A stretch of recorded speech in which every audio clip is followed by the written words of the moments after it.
vendors, and asset type, and you would pick up based on your location.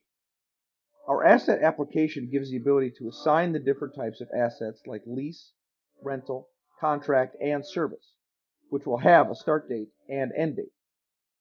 Own assets will have the purchase date, warranty date, and it would give the ability to track the expiration date.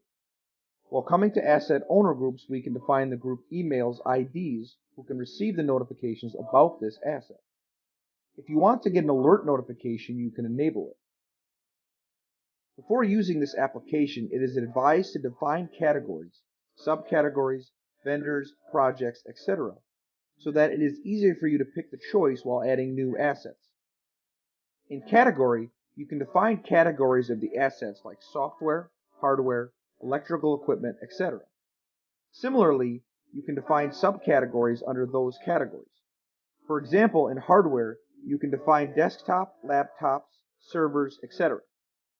Here you can change names, rename, and add subcategories as you wish. Similarly, in vendors, you can define vendors from where you need the purchases to be done. At any given time, if you wish to add new vendors, it can be added by the admins of this application, and admin roles can be assigned to as many users as you wish.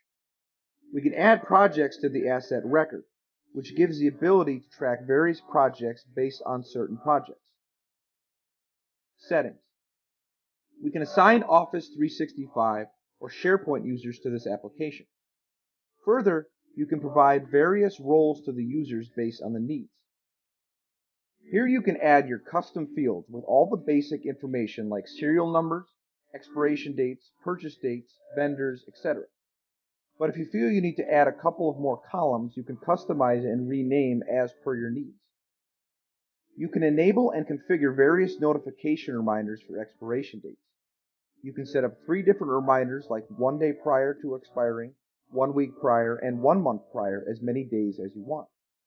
You can set up your email ID of the person who will receive this notification.